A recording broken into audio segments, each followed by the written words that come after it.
It's really not common for swimming to cause Achilles tendonitis or tendinopathy.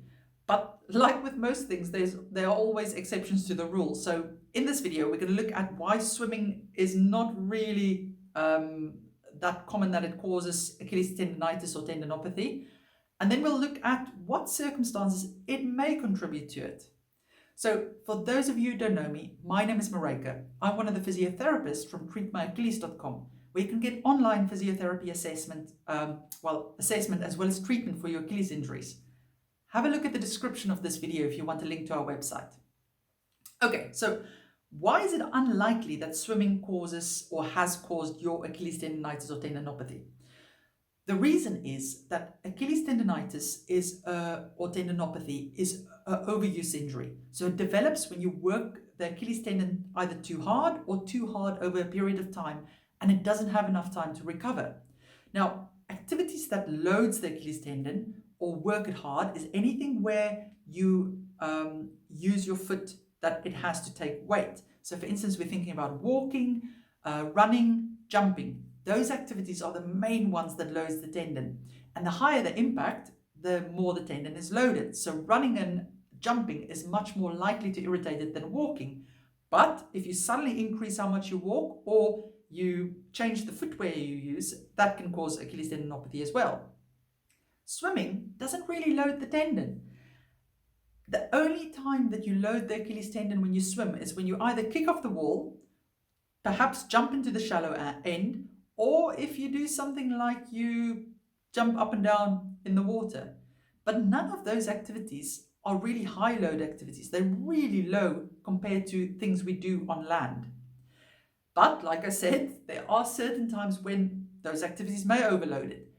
And the first instance is when you've taken fluoroquinolone antibiotics in the last 6 months.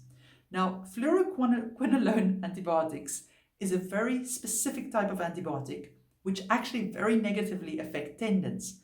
Some people get tendon injuries after just one dose. Others get it after several doses, and it can be debilitating pain. They don't quite understand the full extent to why this antibiotic affects tendons so badly, but it can really cause a lot of pain. It may lead to tendon ruptures sometimes, and it takes a very little amount of loading to flare it up. So if you've taken that specific type of antibiotic, now it comes under different brand names. One of the most common ones I know they prescribe in the USA is called Cipro. If you've taken any of those antibiotics in the last 6 months, then yes, kicking off the wall in the swimming pool may very likely have contributed to this. But like you can see, it's not the main reason, it's the antibiotic that was actually the issue. Then the second reason is if you perhaps swim with fins that's too tight and it's pressing on the tendon or around the heel area. Compression can irritate the tendon enough that it develops a tendinopathy over time, but it can also actually flare up your bursa that you have in that area. And bursitis can be super painful. Usually the difference you can tell is that a bursa is a lot more swollen or puffy in that area. But any physiotherapist who's got some experience should be able to easily diagnose that for you. So check your fins. If you're swimming with fins, that may be part of the issue. Then also, if we think of pain in the back of the heel, a condition that's often misdiagnosed is posterior impingement of the ankle, which just means the bones in the back of the ankle joint pushes on each other enough that they irritate each other. So if you think of, this is your foot, this is your leg.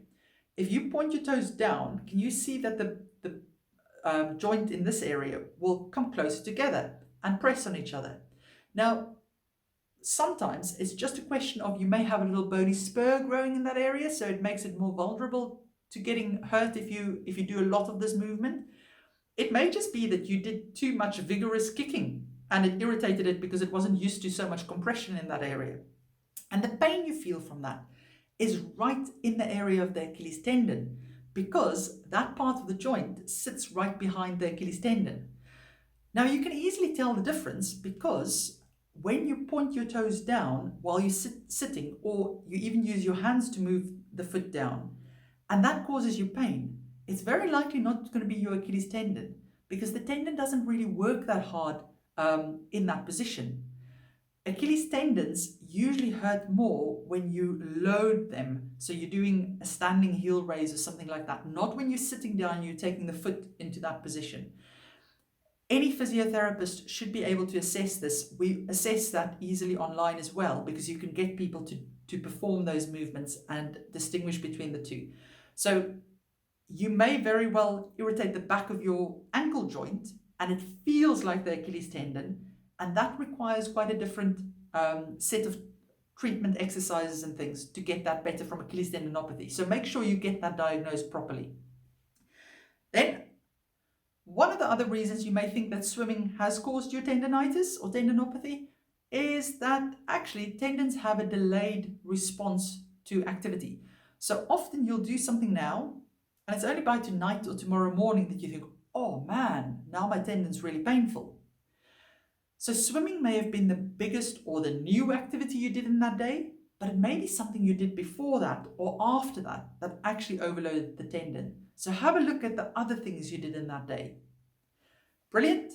Hope you found this useful. Remember, if you need more help with an injury or Achilles injury specifically, link to our website is in the description of this video. Take care.